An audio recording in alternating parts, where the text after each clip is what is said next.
Good evening mga badi.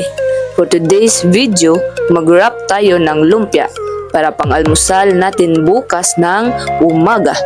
At ito yung mga ingredients na ginamit natin para sa ating lumpia.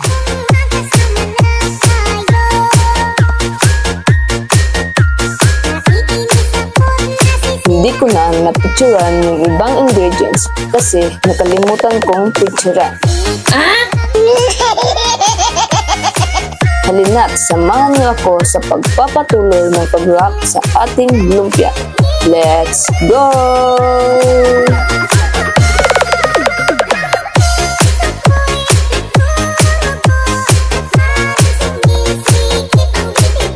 At kinabukasan, naluto na nga ang lumpia.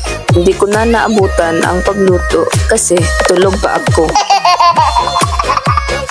Bago tayo kumain ng kanin, kain muna tayo ng prutas habang may prutas pa. Dahil sa susunod, wala na yan. At ito na, kukuha na tayo ng kanin at yung lumpia ang ating uulamin para matikman pala. Ano ba to? Hindi kasi tayo sanay mag-Tagalog. Pasensya na mga badi ha.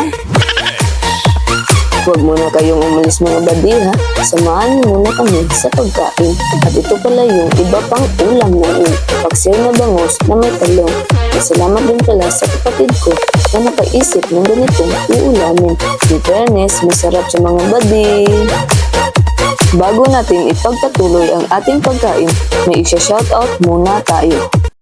Shoutout nga pala kay Harvey Moto Adventure. Like and follow niyo siya mga badi. Thank you! Sa mga gustong magpa-shoutout sa susunod kong video, comment down below mga badi. Thank you! Pagkatapos natin kumain mga badi, kain na naman tayo ng durian. Yummy!